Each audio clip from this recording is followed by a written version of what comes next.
What are the intuitive talents? These supernatural abilities that allow us to engage the world, to perceive beyond what it is that we can physically experience and view. More specifically, what are your intuitive talents like, and how can we begin to work with them? Well, all great questions. Let's jump into it.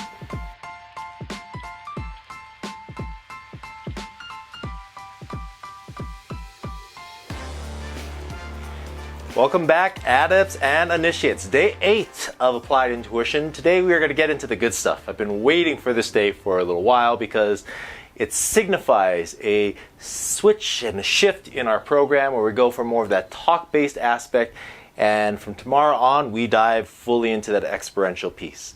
Today though, we're going to spend some time in finishing off the context for the remainder of our experience. This really talks about our intuitive talents. And so yesterday we finished off talking about the intuitive faculties, talking a little bit about the physical, mental, emotional, and spiritual parts and pieces, and that's where we're going to pick up today. Now, what's important about this is that as we talk about the intuitive talents, in and of itself are the abilities that we possess that allows us to tap into perceiving beyond what is seen. And as we go further into this, what we really begin to talk about is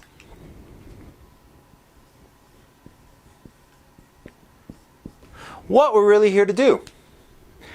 Sort of in the context of genius, looking at what our true place in time and in space is, we really talk about what it is that we're here to do.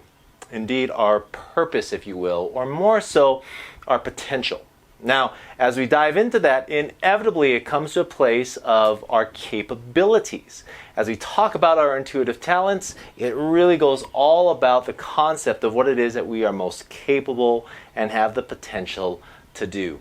Now, one of the important things about all of this is that as we go through all of it, it's important to determine or to distinguish each and every one of these different types of talents, yet also knowing that we have access to each and every one of them as well. First off, let's talk about our physical part and piece,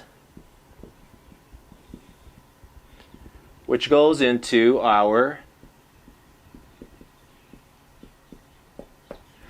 kinesthetic awareness. Now, our kinesthetic awareness is our ability to monitor space around us and where it is that we exist within that. This can be people of high athleticism, Olympic athletes, Tibetan monks. However, it's more than just our own physicality. It's how it is that we relate to those around us as well. So spatial awareness, but more so social awareness. How it is that we can relate with others and how we can best then interact and engage as a group. So group dynamics really come into play. If you have high kinesthetic awareness, then you're probably very sensitive in terms of your 5 physical senses. You probably have a good idea of what's happening within your body, and then also how you relate to others as well, specifically in the context of a group or collective.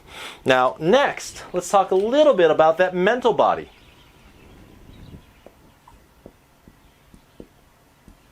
And the mental body translates to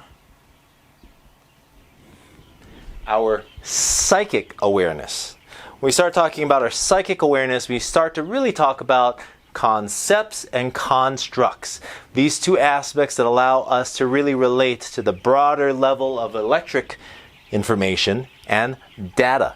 This very much is data-based because, as I said, concepts and constructs, right? Concepts, so we talk about more of the revelatory, innovative ideas that are out there, right? When Einstein first started to talk about the theory of relativity, these concepts were relatively new. And so being able to tap into that really allows a person to download information well beyond what the common knowledge is. Constructs, that's like peeking through space and time, right? Nostradamus, prolific foretellings in terms of being able to look, decades, centuries down the line and be able to see what's happening not just where he had lived, but also in other places as well. So this is a great concept to really explore as a psychic, because being able to tap into that electric-based information and data allows a person to be able to see and to perceive well beyond what's happening in the here and now. As we go a little bit further then into that aspect of the emotional body, goes into empathic awareness.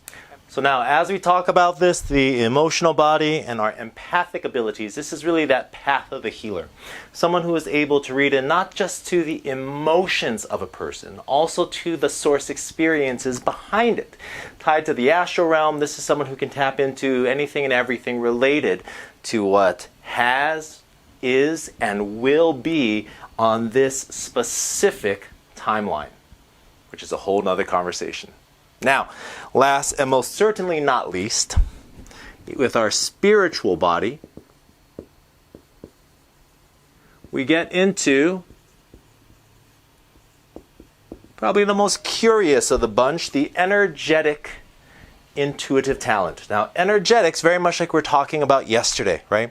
Frequency and oscillation. This sensory organ and these faculties are able to really sense into the very energy, the oscillation, the frequency of ... So, sometimes this can mimic any one of these kinesthetic, psychic, and empathic intuitive talents. However, this has a whole slew of other areas as well. For example, I am an energetic as my primary, and I'll talk about what that means in just a moment. And way back when, I had gone to downtown Honolulu for a concert. Went to this great restaurant, really good fresh vegetarian food. Went to this concert, which was a really great, performer, very conscious and conscientious. And so all the things were at a very, high frequency.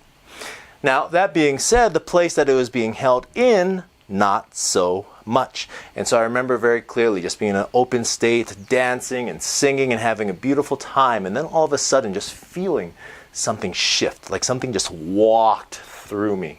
Or I sensed into something that was really the opposite, deep and dark and just like when you step in mud without really expecting it. And then all of a sudden, my energetic intuitive talent picked up on something, and with an instant I was floored. I had to sit down, I was nauseated, and it wasn't like I was drinking a bunch. I had a couple glasses of wine, and in all of that though, I picked up on something via this talent at this place, a sense of something, or really, looking back, someone who I had crossed paths with. And because of this being my primary, I was much more sensitive to it and was floored shortly thereafter. So each and every one of these has an area of expertise. Physicality and matter for the kinesthetic, concepts and constructs for the psychic, emotions and experiences with the empathic abilities, and then also, just kind of generally speaking, the oscillation and frequency of energy overall. Now, one of the things that I just mentioned is that my energetic intuitive talent is my primary. If you remember yesterday, I finished off by talking about intuitive faculties and how they're related and found within our bodies. And because we all have these faculties, in this case, we all have access to these different talents. Now, that being said, we do have areas that are more distinguished. I, for example, am an energetic kinesthetic as my primary and secondary psychic empath on my tertiary and quaternary. So primary, secondary, tertiary, and quaternary. First, second, third, and fourth. These are the areas that I'm most connected to at the top and then least connected to at the bottom. Now, the thing about that is the areas that we have the greatest connectivity to are also indeed the areas that we have spent the most amount of time upon in this life and in others. The areas that we had the least connectivity to are the areas of our greatest opportunity. And so as we go through this whole process, we want to be able to identify what that lineup looks like for yourself. Primary, secondary, tertiary, quaternary. And as we look at all those parts and all of those pieces, that best helps us to identify where our strengths are and where our greatest opportunity for growth and development is. Because, for example, empathic, for example, because that is the area I am least connected to, that is an area that I'm very intentional about. The videos that I make, the journaling that I do, the therapy that I go through, the work that I do in terms of my my somatic movements and body release and roles are all tied to the fact that I want to develop. I want to strengthen these areas that I may not be as connected to and bolster the areas that I am. And so at the same time, in terms of energetics, looking at a lot in terms of both the learning and the experience of it is something that I've placed priority upon. And so what we're going to be doing starting today is looking at identifying what that lineup is for you. We're going to dive into all of the different individual intuitive talents each and every day. We're going to spend 2 to 3 days, depending upon which, in a row, so we can really focus upon it, so you can have a very real experience of it. And by the time we are done with this 24-day experience, you will have identified your primary, your secondary, your tertiary, and your quaternary, and have an idea on how best to engage and interact with all of them so that we continue to develop each and every one at their own pace, in the right way, at the right time, using the right tools. For today, though, that is it. I feel like we're going to be going into some really fun things. Again, from here on out, we're going to be spending a little less time on the whiteboard and a lot more time in experience. For now, though, love and aloha. Take care, and ahui ho.